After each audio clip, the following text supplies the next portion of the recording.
Assalamualaikum warahmatullahi wabarakatuh.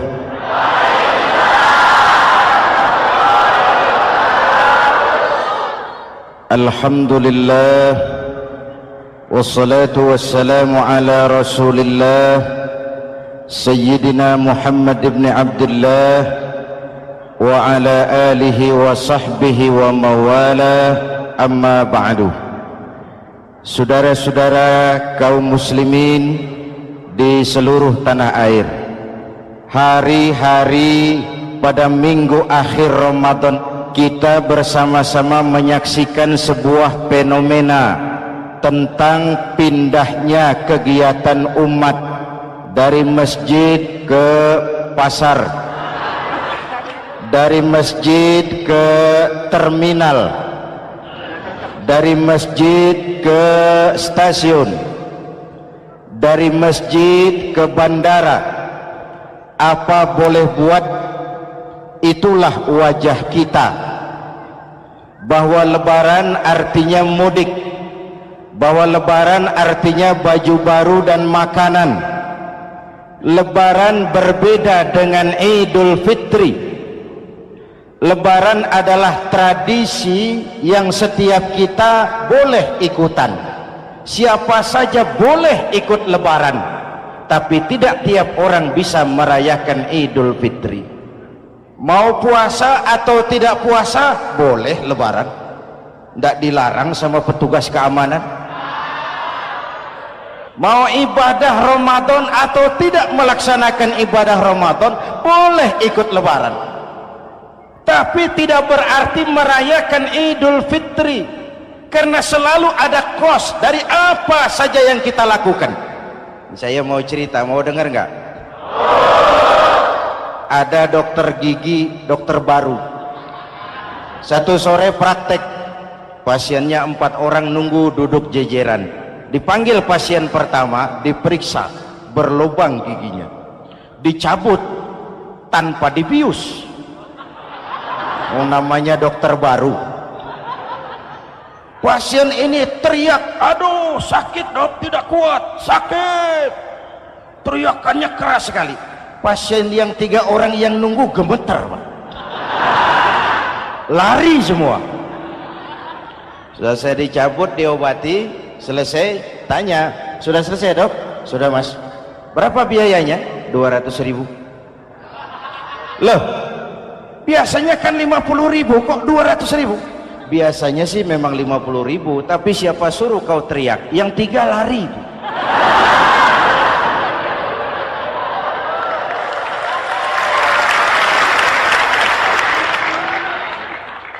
Cerita pendek ini ingin berpesan kepada kita, selalu ada ongkos yang harus kita bayar dari apa saja yang kita lakukan. Mau ibadah atau tidak, mau jadi orang baik-baik atau jadi bajingan paling tengik, mau berbuat salah atau berbuat soleh, selalu ada kosnya, selalu ada ongkosnya. Kita bicara kembali kepada fitrah, Idul Fitri. Bagaimana caranya? Pertama, saya ingin mengutip bagian pendek dari ayat 185 Al-Baqarah. Walitukmilul iddata walitukabbirullaha ala ma hadakum wala'allakum tashkurun. Ada 4 hal dari cuplikan ayat pendek ini.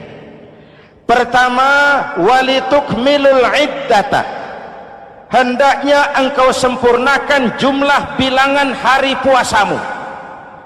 Berpuasa sebulan penuh.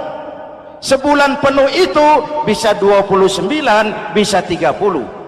Pak, kalau beda pendapat bagaimana? Ada yang lebaran tanggal 5, ada yang lebaran tanggal 6. Hadirin, bagi yang punya kemampuan berijtihad, silahkan melakukan ru'yatul hilal. Bagi yang tidak, lebih aman ikut pesan Nabi. Apa pesan Nabi? Fa iza ikhtalaftum fa alaikum bis sawadil a'zam ma'al haqqi wa ahlihi. Kalau kamu berbeda pendapat, ikut golongan terbanyak yang benar dan ahlinya. Jadi walaupun banyak, kalau tidak benar dan bukan ahlinya, tidak usah ikutin. Banyak benar dan ahlinya. Contoh, 100 insinyur berbeda pendapat dengan 10 kiai tentang doa kunut. Yang diikuti pasti 10 kiai, bukan 100 insinyur. Betul? Atau sebaliknya, 10 insinyur berbeda dengan 100 kiai tentang konstruksi jembatan. Yang diikuti tentu 10 insinyur, benar dan ahlinya. Maka yang paling aman, kita punya Departemen Agama. Departemen Agama punya ahli dari MUI, dari Nahdlatul Ulama, dari Muhammadiyah, dari Al-Wasliyah, dari Syarikat Islam, dikumpulkan melakukan ru'yatul hilal. Yang paling aman, dengeri saja pengumuman Departemen Agama.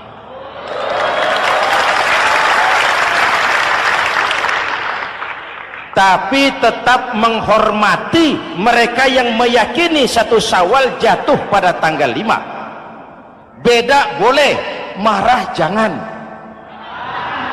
Jelas? Saudara boleh suka tempe, tapi jangan menghina orang yang tidak suka tempe. Saudara boleh senang tahu, tapi jangan ngenyek karo wong yang senang tahu. Hadirin yang saya hormati, walitukmilul iddata, kalau mau kembali kepada fitrah, sempurnakan jumlah bilangan hari puasamu. Makna sempurnakan di sini dua, sempurnakan 1 bulan penuh dan sempurnakan semangat puasamu. Walaupun Ramadan berakhir, puasa jangan selesai. Kenapa? Tangan kita masih tetap terus puasa dari mengambil yang bukan milik kita. Lidah kita walaupun Ramadan sudah selesai tetap berpuasa dari memfitnah dan menggunjing orang lain. Kaki kita walaupun Ramadan sudah selesai tetap puasa dari berjalan ke tempat yang tidak baik. Perut kita tetap berpuasa dari kemasukan barang-barang yang haram. Sempurnakan semangat puasamu. Sikap disiplin, sikap jujur, merasakan kehadiran Allah dekat dalam hidup. Nih contoh ringan, tadi waktu asar dan zuhur saudara sholat apa tidak? Sholat. Waktu sebelum sholat kan berwudu, ketika berwudu kan berkemur. Umpama waktu berkemur itu saudara korupsi, sedikit saja airnya saudara minum, saya yakin jangankan petugas keamanan, teman wudhu sebelah pun tidak akan tahu kalau waktu berkemur saudara korupsi. Kalau selesai Ramadan ini diterjemahkan, insya Allah negara kita bersih, berkurang korupsinya. Hadirin yang saya cintai, saya kembali kepada pesan Al-Baqarah 185 tadi. Walitukmilul iddata, sempurnakan jumlah bilangan hari puasamu. Puasa sebulan penuh dan kemudian lanjutkan semangat Ramadan. Disiplin, merasakan diri di bawah pengawasan Allah. Sekarang ini Allah ditekan. Kita iman dalam ucapan tapi sekuler dalam perbuatan. Tuhan cuma ada di masjid, di kantor Tuhan hilang, maka korupsi merajalela. Tuhan cuma ada di masjid, di pasar Tuhan hilang, maka timbangan tetap curang. Iman dalam ucapan tapi sekuler dalam perbuatan. Kalau jiwa dan semangat Ramadan kita bisa terapkan, insya Allah korupsi akan berkurang. Sekarang kan kita prihatin, yang tadinya teriak-teriak wong cilik malah ribut rumah mewah.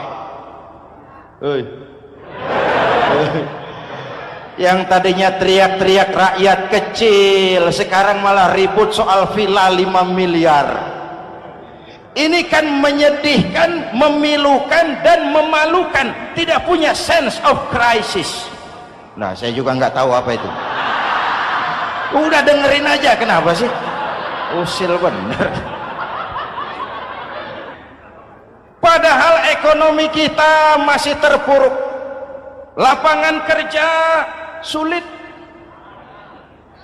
jumlah pengangguran rata-rata 2 juta orang per tahun, lapangan kerja baru sulit terbuka karena investor jangankan yang dari luar mau masuk, yang di dalam siap-siap keluar.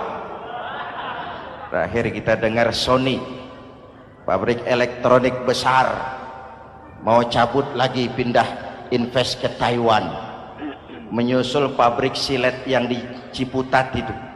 Ketika ditanya apa investasi di Cina lebih murah, tidak, dia bilang lebih mahal, cuma lebih pasti. Di Indonesia murah, cuma mejanya kebanyakan, biaya siluman, namanya siluman gak karu-karuan, keluar uang banyak, urusan tidak pasti, capek. Disahkan undang-undang penyiaran yang justru ditolak oleh masyarakat penyiar sendiri. Industri penyiaran bakal kolaps karena sekarang ini boro-boro mereka industri televisi mau break even point, mau pulang modal, dengan ke depan bisa bangkrut. Akibatnya bisa kita pastikan, jumlah pengangguran makin bertambah. Hadirin yang saya hormati, kita memang setuju jangan terlalu mengadopsi siaran-siaran televisi dari luar, kita harus punya filter. Tapi pada sisi yang sama kita juga harus memperhatikan lapangan kerja buat rakyat kita ini. Walitukmilul iddata, sempurnakan jumlah bilangan hari puasamu. Kalau jumlah hari puasa sudah sempurna, tuntunan yang kedua dari Al-Quran, walitukabbirullah, hendaknya engkau agungkan nama Tuhanmu. Takbiran, takbiran itu bisa sendiri, bisa berjamaah, bisa di rumah, bisa di masjid, bisa di surau, bisa dengan pawai keliling, asal dilaksanakan dengan tertib dan tidak mengganggu lalu lintas umum. Prakteknya yang terjadi, pawai keliling itu mengganggu ketertiban umum, perang petasan, mengganggu lalu lintas, terjadi macam ada yang takbiran bawa bendera partai. Innalillahi wa inna ilaihi rajiun. Ini takbir politik. Hadirin yang saya hormati, kalimat takbir dalam kondisi kita, saya ingatkan kepada satu ungkapan Bung Tomo. Bung Tomo, pelaku sejarah, tokoh 10 November yang dikenal sebagai Hari Pahlawan, dalam satu pidatonya saya ingat pernah berkata, andai kata tidak ada kalimat takbir, ini ungkapan Bung Tomo, andai kata tidak ada kalimat takbir, saya tidak tahu dengan apa saya harus menggerakkan putra-putra terbaik bangsa untuk bangkit berjuang melawan penjajah.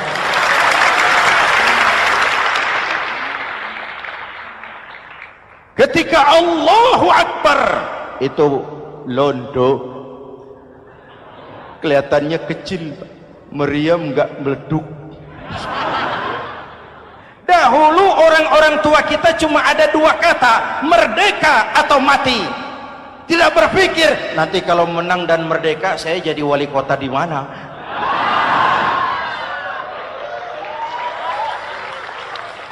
Kalimat takbir, bangsa ini harus bangkit dari keterpurukan. Bangsa ini harus bangkit mengejar ketinggalan-ketinggalannya. Bangsa ini tidak boleh terpuruk terus, dan semangat takbir harus menjiwai kita. Tidak ada capek dalam perjuangan, tidak ada puas dalam upaya. Keberhasilan cuma pengantar ke arah keberhasilan yang lebih baik lagi. Walitukabbirullah, hendaknya engkau agungkan nama Tuhanmu. Nama Allah menjadi motivasi besar dalam kehidupan kita. Ini pesan Quran Al-Baqarah 185. Pesan kedua, setelah sempurnakan jumlah bilangan hari puasamu, agungkan nama Tuhanmu. Takbiran. Kalimat takbir sendiri kalau kita lihat pada kalimatnya ada kata la ilaha illallah wahdah, sadaqa wa'dah, wa nasara 'abdah wa a'azza jundah wa hazamal ahzaba wahdah. Tidak ada Tuhan selain Allah, esa, tidak beranak, tidak diperanakan, wahdah, tidak bisa diumpamakan dengan apapun. Sadaqa wa'dah, Allah yang maha menepati janjinya. Wa nasara 'abdah, Allah yang maha menolong hambanya. Kalau bukan kebesaran Allah, berat berjuang Ramadan ini melawan musuh yang tidak nyata. Puasa itu kalau olahraga golep. Benar Pak, kalau tinju lawannya kelihatan. Betul. Sepak bola musuh kelihatan, bulu tangkis kelihatan, golf siapa musuhnya? Itulah puasa, menghadapi musuh yang tidak kelihatan. Itu lebih berat daripada perjuangan mengangkat senjata, lebih berat daripada berjuang mengorbankan harta. Tapi kalau di bulan Ramadan saja Rasulullah menang dalam perang Badar, itu harus jadi sumber motivasi. Dengan kalimat takbir, dengan keagungan Allah, bangsa Indonesia harus bangkit dari keterpurukan. Ibu bapak hadirin yang saya hormati, jadi bukan akhir Ramadan lalu sibuk beli baju. Boleh, tapi bukan itu yang utama. Laisal id bilibasin jadid, walakinnal id bita'atin yazid. Idul Fitri bukan pakaian baru. Idul Fitri adalah ketaatan yang meningkat, yang telah ditempa, digojlok, digembleng oleh Ramadan. Jadi kalau Ramadan rajin baca Quran, lalu selesai Ramadan sayonara Quran, latihan tidak berhasil. Ramadan rajin ke masjid, selesai Ramadan selesailah ke masjid. Awal Ramadan full house sampai ke halaman, akhir Ramadan cuma imam berdua tikar. Masjid kembali senyap, padahal masjid adalah pusat kegiatan umat. Saudara lihat dari sejarah, ketika hijrah ke Madinah, Rasul singgah di Kuba. Apa yang beliau lakukan? Membangun masjid. Ketika sampai di Madinah, kesibukan pertama beliau apa? Mencari rumah dinas? Bukan. Kesibukan pertama beliau mencari lokasi di mana membangun masjid. Isra dan Mi'raj, perjalanan besar dimulai dari masjid ke masjid. Ini indikasi masjid memang merupakan pusat kegiatan umat. Umat Islam dengan masjid seperti ikan dengan air, tidak boleh pisah. Ada ikan yang tidak betah di air? Ada. Ikan mau modar. Kalau umat sudah mulai menjauhi masjid, jiwanya yang akan mati. Kalau jiwanya mati, jasadnya masih hidup, itu namanya bangkai berjalan. Walitukabbirullah, engkau agungkan nama Tuhanmu, takbiran. Setelah berjuang penuh membina takwa, mengharap ridho, mengendalikan nafsu. Ingat loh, puasa itu bukan menghilangkan nafsu, mengendalikan, menempatkan pada tempatnya. Manusia tanpa nafsu bukan manusia, tapi manusia yang disetir nafsu turun jadi binatang, bahkan lebih rendah daripada binatang. Puasa ini menempatkan nafsu di tempatnya. Hai laki-laki, kamu nafsu sama perempuan? Betul Pak. Perempuan suka laki-laki? Betul Pak. Boleh lewat sini, lewat pintu yang disebut nikah. Ini nafsu disalurkan lewat pintu yang disebut nikah. Jangan seperti ayam kawin tiap malam, nikah tidak mau.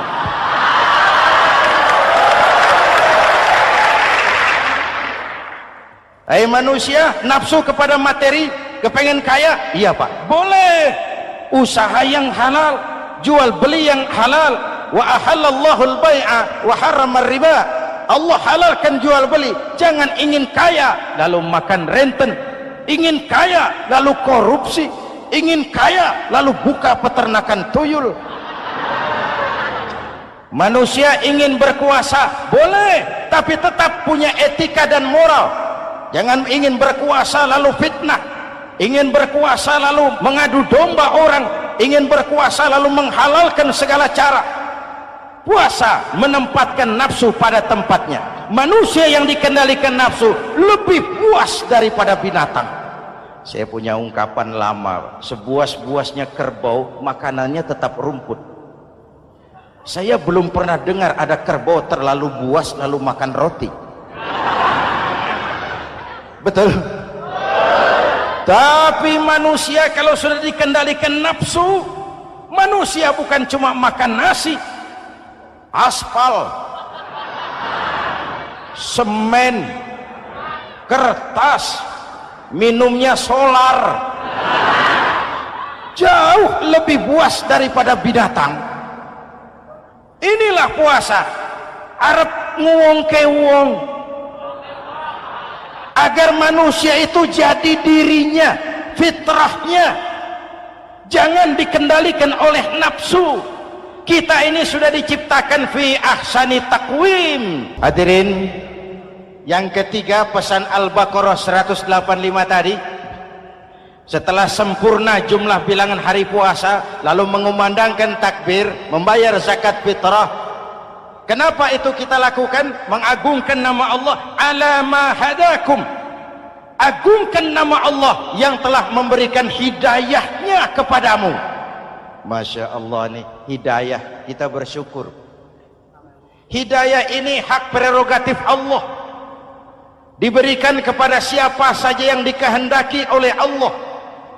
Kita bisa lihat dalam sejarah, ada anak Nabi tidak mendapat hidayah, tidak terpanggil mengikuti kebenaran yang disampaikan oleh bapaknya, namanya Kan'an, putra Nabi Nuh. Ada ayah Nabi bernama Azar, ayah Nabi Ibrahim, putranya penegak tauhid, ayahnya produsen berhala. Ada istri Nabi, istrinya Nabi Lut, tidak mendapat hidayah, tidak terpanggil mengikuti kebenaran. Lalu Abu Jahal, Abu Lahab, paman Nabi, melihat Nabi, menyaksikan mukjizat, mendengar wahyu, melihat tutur kata Nabi, hidayah tidak datang kepada dia, maka mereka tidak terpanggil mengikuti kebenaran. Kita alhamdulillah keponakan Nabi saja bukan, mendapat yang namanya hidayah ini harus kita pelihara, kita jaga baik-baik, karena ini merupakan hak prerogatif Allah. Yahdi man yasha, diberikan kepada siapa saja yang dikehendakinya. Hadirin, sembari kita mengambil pelajaran tentang Kan'an yang tidak dapat, putra Nabi Nuh. Ini saya ngambil bagian cerita sejarah, masih mau dengar? Nabi Nuh diberi umur 950 tahun, berdakwah sepanjang hidup. 800 tahun beliau dakwah, dapat pengikut tidak lebih 80 orang, rata-rata 10 tahun satu. Yang dihadapi ini umat yang kurang ajar, bandel, bajingan, tengik. Kalau diceramahi, telinganya ditutup dengan tangannya. Ini saking kurang ajarnya ini umat. Diberikan dakwah, telinganya ditutup dengan tangan. Nabi Nuh ketika di puncak kesabarannya munajat, ya Rabb, bagaimana Nuh? Siang malam saya berdakwah kepada umat ini, saya sampaikan risalahmu, saya canangkan seruanmu, saya sampaikan ajaranmu. Inni da'autu qaumi lailan wa nahara, siang malam saya berdakwah kepada umat. Wa inni kullama da'autuhum ja'alu asabi'ahum fi adhanihim, tiap kali saya sampaikan dakwah kepada mereka, mereka tutup telinganya dengan tangannya. Saya tidak sanggup menghadapi umat seperti ini, ya Allah. Habis mau kamu bagaimana Nuh? Sikat saja sudah semua ini, bikin mati saja. Nanti kalau punya anak, anaknya kafir lagi, lebih baik bapak moyangnya, mbah-mbahnya sikat semua. Rabbi la tazar 'alal ardi minal kafirina dayyara, jangan disisakan orang kafir, habisin semua. Itu mau kamu? Iya. Buat kapal Nuh, nanti aku turunkan banjir. Dengan apa saya membuat kapal ya Rabb? Pakai kayu. Nuh, kayunya dari mana ya Rabb? Dari pohon tentu. Pohonnya belum ada ya Rabb, tanam dulu. Nuh membuat kapal, kayunya nanam pohon dulu. Apa artinya? Perjuangan bukan simsalabim abragadabra. Perjuangan bukan makan lombok, ini hari dimakan, ini hari pedas. Perjuangan itu proses, ada keringat, ada air mata, ada darah, tempo-tempo nyawa. Itulah perjuangan. Sudah pohon ditebang, buatkan kapal di tengah kampung. Umat unjuk rasa lagi. Nuh makin gila, bikin kapal di tengah kampung, mau belayar kemana? Selesai Nuh, selesai ya Rabb, naik. Orang-orang yang beriman bersamamu naik. Binatang serba sepasang naik.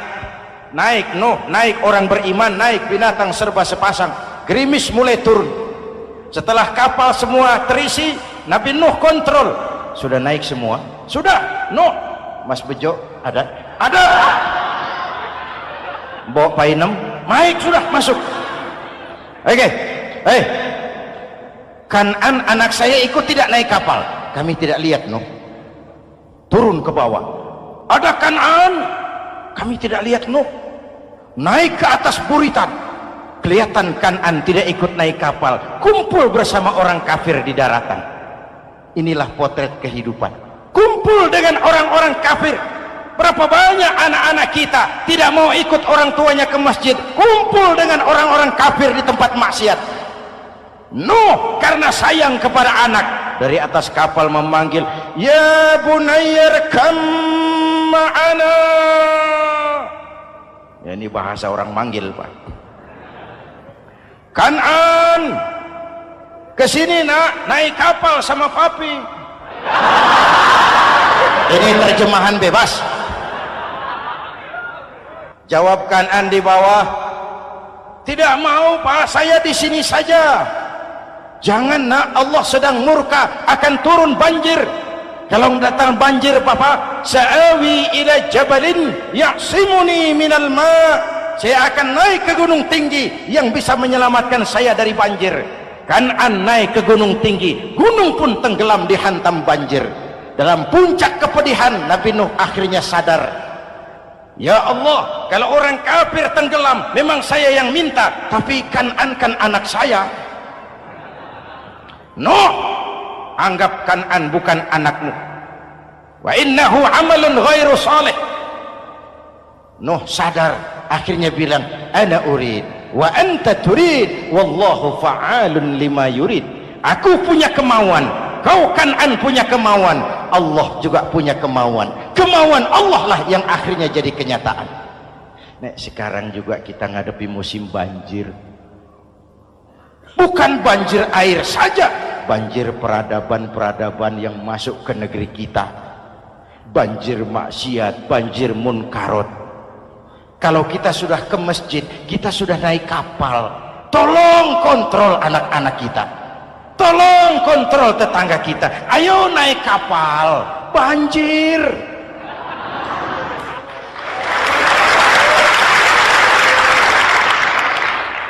Ditutup ayat ini dengan wala'allakum tashkurun, atas hidayah yang diberikan kepada kita, kita bisa melaksanakan ibadah Ramadan, bisa takbiran, dan diakhiri dengan ungkapan tasyakkur. Tasyakkur dan tafakkur, mensyukuri nikmat. Saya berulang kali mengingatkan, nikmat bisa berubah menjadi azab kalau kita tidak pandai mensyukurinya. Bayangkan Pak, tahun 87-an kita itu jadi negara yang berswasembada pangan. Beras kita cukup untuk rakyat kita. Sekarang kita jadi pengimpor beras terbesar. Kita beli beras ke Vietnam, kita beli beras ke Thailand, ke negara-negara yang lebih kecil dari kita. Kenapa? Karena sawah kita tanami gedung dan beton. La in syakartum la azidannakum wa la in kafartum inna adzabi lasyadid.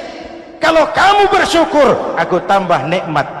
Kalau kamu ingkar, tidak pandai bersyukur, awas, azabku pedih.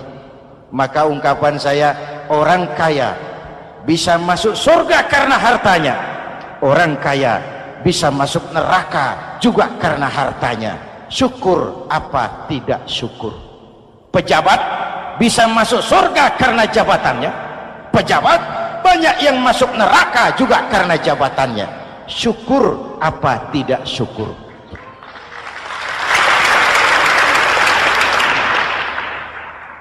Orang alim, kiai bisa masuk surga karena ilmunya. Orang alim pun bisa masuk neraka lebih dulu dari penyembah berhala juga karena ilmunya. Syukur apa tidak syukur?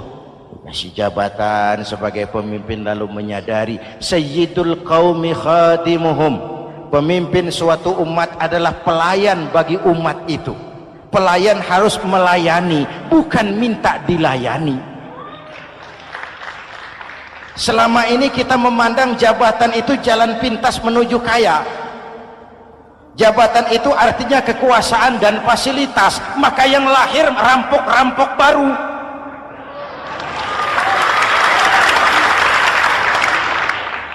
Jabatan adalah alat untuk pengabdian di tengah rakyat yang sedang susah, di tengah negara yang sedang terpuruk. Kita memerlukan pemimpin-pemimpin yang sadar sayyidul qaumi khadimuhum. Pemimpin suatu kaum adalah pelayan bagi kaum itu sendiri. Ibu bapak hadirin yang saya hormati, dengan mensyukuri itu maka makna Idul Fitri meresap kembali kepada fitrah kita sebagai manusia, fitrah kesucian. Secara sederhana orang gambarkan kembali kepada fitrah seperti bayi baru dilahirkan oleh ibunya, bersih, suci, tanpa dosa, lantaran sudah dibersihkan oleh ibadah Ramadan.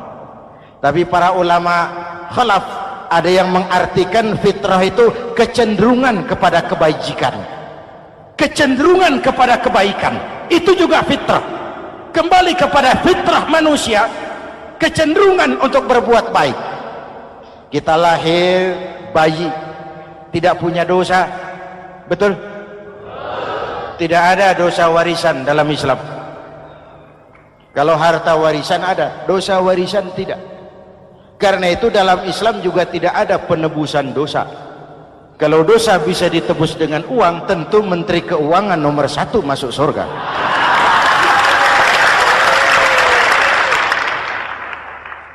Dosa dalam Islam ditebus dengan taubat, langsung kepada Allah, sonder calo. Hadirin yang saya hormati, kembali kepada fitrah seperti bayi baru dilahirkan oleh ibunya, bersih, tidak punya dosa kepada Allah lantaran sudah dibersihkan oleh ibadah Ramadan. Soalnya kemudian kita kan tidak hanya bersalah kepada Allah, kita ini juga bergaul dengan sesama manusia, betul? Sebuah hadis, sahabat ditanya oleh Rasul, atadruna manil muflis? Saudara-saudara tahu kamu siapa orang yang bangkrut? Oh Rasul, orang bangkrut yang tidak punya uang, orang bangkrut yang tidak punya harta. Salah kata Rasul, innal muflisa min ummati, yang bangkrut dari golongan umatku, yang besok di hari kiamat datang menghadap Allah dengan membawa pahala solat, membawa pahala zakat, membawa pahala haji, membawa pahala sedekah pada satu pihak. Sementara pada sisi yang lain sebelah kiri, orang ini juga datang membawa kesalahan karena pernah mencaci maki orang, pernah memfitnah orang, pernah memakan harta orang dengan cara yang zalim. Satu sisi bawa kebajikan, sisi lain bawa kesalahan. Kalau ini yang terjadi, bagaimana nasib kita? Kata Nabi, Tuhan, ini pahala solat saya, ini solat yang wajib, ini yang sunnah, rawatibnya, nawafilnya. Datang orang, sebentar Tuhan, apa? Dia memang rajin solat, tapi saya pernah dicaci maki, hancur nama saya. remuk hati saya. Di dunia saya tidak bisa membalas karena dia lebih berkuasa. Sekarang saya menuntut keadilan. Betul? Ya Tuhan, sini pahala sholatmu kasih orang yang kau caci maki. Tuhan, ini pahala puasa saya yang wajib Ramadannya, sunnah 6 hari Syawalnya, Senin Kemisnya. Ini Tuhan. Datang lagi, sebentar Tuhan. Kenapa? Dia memang rajin puasa, tapi saya pernah difitnah tanpa benar, dicorengkan arang ke dahi, hancur nama saya karenanya. Saya menuntut keadilan karena di dunia waktu itu cuma banyak pengadilan tapi tidak ada keadilan. Benar? Benar. Ini pahala sholatmu kasih orang yang kau fitnah. Tuhan, ini pahala zakat saya. Datang lagi, Tuhan, dia memang suka zakat tapi korupsinya lebih besar dari zakatnya. Nuntut keadilan. Sini pahala zakatmu kasih. Kalau habis pahala kebaikan, orang yang menuntut masih banyak, diambillah dosa orang yang kita sakiti, diberikan kepada kita. Pahala dipreteli, dosa diberikan. Apa enggak bangkrut? Ibarat orang dagang, modal habis, tagihan hutang datang terus. Kenapa? Orang ini cuma baik hubungannya kepada Allah, tapi tidak baik hubungannya dengan sesama manusia. Karena itu, dalam konteks dengan fitrah, manusia makhluk yang fitrah. Apa fitrah itu? Pertama, manusia makhluk yang bertuhan. Itu fitrah. Mengingkari Tuhan, mengingkari fitrah. Yang kedua, manusia makhluk sosial, zon politikan. Itu fitrah. Kita tidak bisa hidup sendiri. Betapa dan siapapun kita memerlukan yang lain. Maka nuansa Ramadan intinya adalah silaturahmi. Nuansa Idul Fitri silaturahmi antar sesama kita. Ada baiknya saya ingatkan lagi sebuah hadis. Masih mau dengar? Selesai sholat Id, sahabat mendengar Rasul mengucapkan amin 3 kali. Amin, amin, amin. Ya Rasul, ada apa? Tadi turun Jibril selesai sholat, mau berdoa. Muhammad, aku mau mohon kepada Allah, mau kau aminkan? Silahkan Jibril. Jibril doa, Rasul amin. Doanya 3 macam permohonan, maka Rasul 3 kali mengucapkan amin. Kalau sudah Jibril yang doa, Rasul yang amin, apa ya doanya ditolak? Apa isi doanya? Yang pertama, ya Allah, doa malaikat Jibril, hari ini 1 Syawal, waktu itu doanya, saya mohon kepadamu, jangan engkau terima puasa dan ibadahnya anak yang durhaka kepada ibu bapaknya. Rasul mengucapkan amin. Renungan buat kita. Itu sebabnya barangkali sesibuk-sibuk di Jakarta masih mau mudik nemui orang tua. Yang kedua, ya Rabb, saya mohon kepadamu, jangan engkau terima puasa dan ibadahnya istri yang durhaka kepada suaminya. Amin. Kedengaran Bu? Ada ibu-ibu tanya, Pak, kalau suami yang durhaka sama istrinya bagaimana? Hadisnya tidak menjelaskan itu, Bu.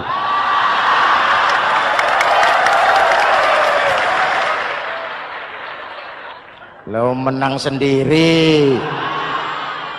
Yang jelas suami itu presiden rumah tangga, dimintakan tanggung jawab tentang istrinya. Nah istri swargo manut neraka kadut. Ketika pulang Isra Mi'raj saja Rasul bercerita, aku diperlihatkan neraka. Neraka ya Rasul? Iya. Lalu aku lihat isinya kok kebanyakan perempuan. Perempuan. Laki bagaimana? Laki juga tidak sedikit, cuma kebanyakan perempuan. Ya Rasul, apa mereka tidak sholat? Sholat. Apa mereka tidak ngaji? Oh, rajin mereka sama suaminya.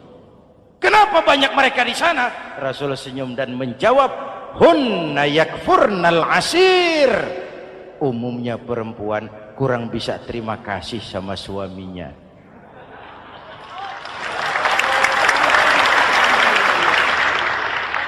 Ini penyakit turunan. Oi, ngaku oi. Lalu yang ketiga, ya Allah, hari ini saya mohon kepadamu, jangan engkau terima puasa dan ibadahnya muslim yang tidak mau memaafkan sesama saudaranya muslim. Memaafkan lebih berat daripada meminta maaf, tapi memberi maaf lebih mulia daripada meminta maaf. Inilah nuansa mengembalikan semangat saling menghargai, saling mencintai, keutuhan, kerukunan, dan kedamaian. Sudah capek kita rakyat dengan konflik, sudah capek kita dengan mengedepankan perbedaan dan bukan persamaan. Sudah waktunya kita berbeda tapi tetap bergandengan, tetap bersama menyongsong hari esok yang lebih baik. Mintalah ridho ibu bapak, suami kepada istri, istri kepada suami, dan memaafkan sesama saudara muslim sehingga kita benar-benar kembali kepada fitrah. Terima kasih dan mohon maaf, semoga ada manfaatnya. Usikum wa nafsi bitaqwallah. Wassalamualaikum warahmatullahi wabarakatuh.